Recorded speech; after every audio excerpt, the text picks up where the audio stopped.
Ovako, razmišljao sam kako uopšte da predstavim ono što bi obuhvatala naša veronauka u našoj novoj školi i razmišljajući, u stvari shvatio sam da ponajviše čovjek treba da koristi svoja pozitivna iskustva.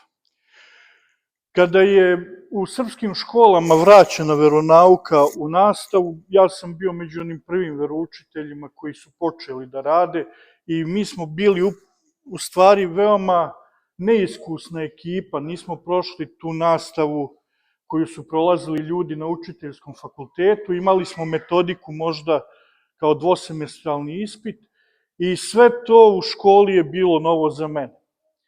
Najveća prepreka je svakako bilo to što je veronauka bila izborni predmet, a to je značilo da vaša deca nisu morala da idu kod mene na veronauku, nego bih ja morao vašu decu da privučem svojim šarmom, svojim nastupom, svojom elokventnošću i tek tada bi se neka deca odlučila da dođu kod vas na veronauku. Dakle, deca nisu bila u obavezi da idu na veronauku i vi ste morali veoma brzo da naučite da koristite različite metode i oblike rada u nastavi kako biste privukli što veći broj dece na svoj čas.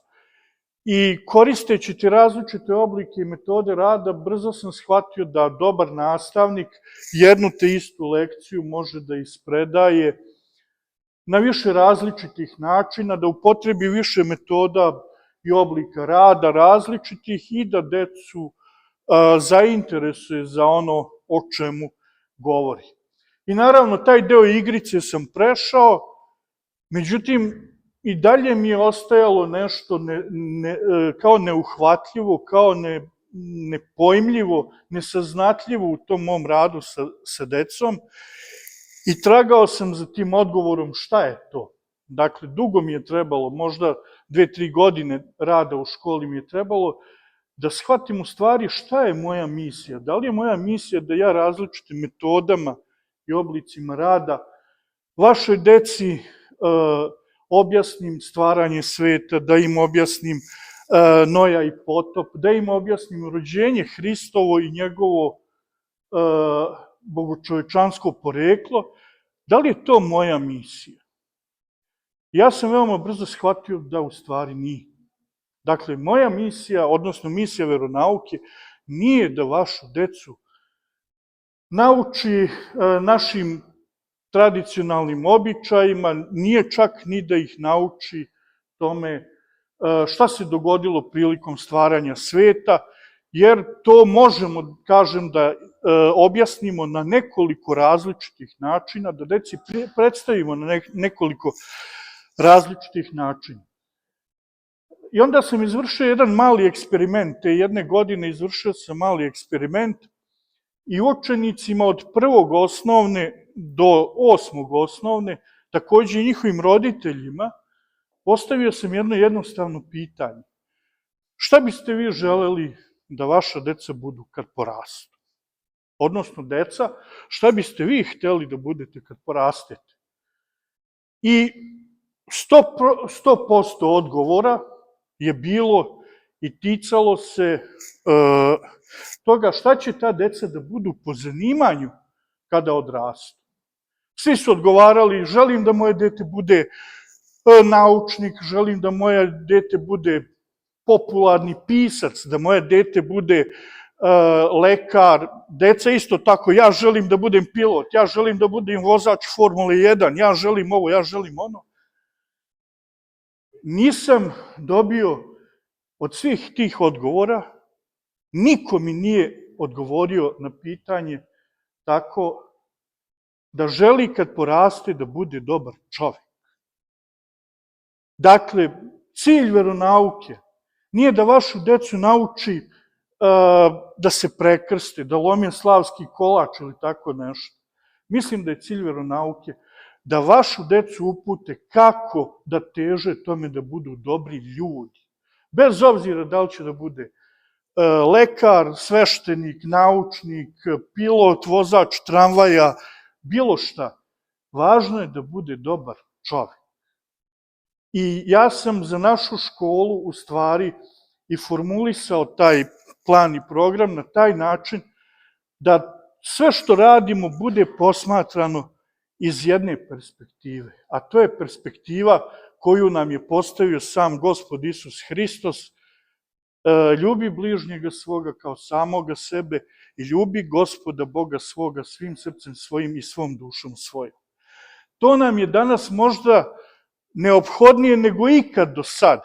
Zašto? Zato što se vašoj deci danas relativizuje pitanje dobra i zla.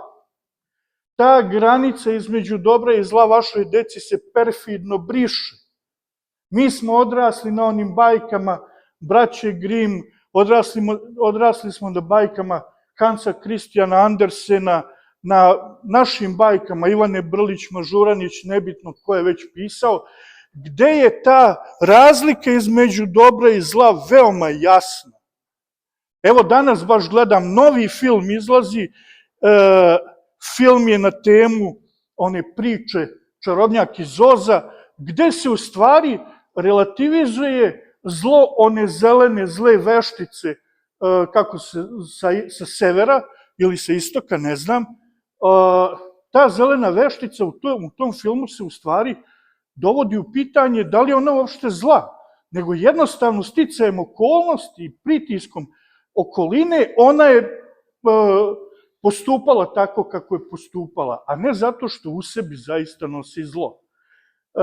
Slična stvar je sa onom Grdanom iz Snežane i 7 patuljaka, gde se isto briše ta granica između dobra i zla, gde se ne vidi jasno ko je dobar, ko nije dobar, ko je zao, ko nije zao. Dakle, da bismo mogli svet, odnosno da bi deca mogla da svet posmatraju iz te neke prirodne perspektive gde je dobro i zlo jasno razdvojeno, mislim da je veronauka u stvari tu najvažniji oslonac koji može dete da dobije.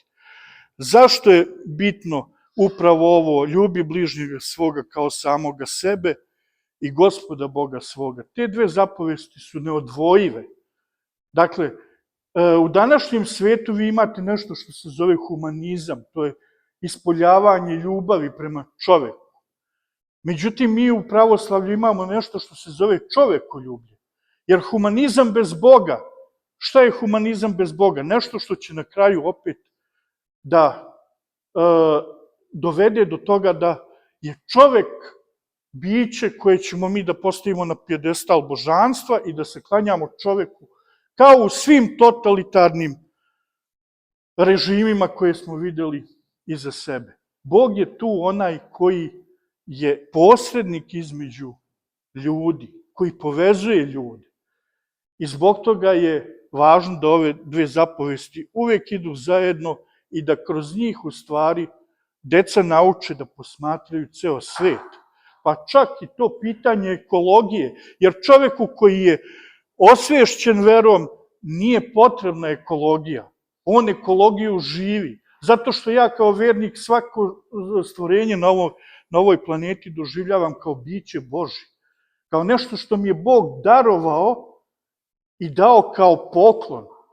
I poštujem svako stvorenje i svako biće upravo na taj način.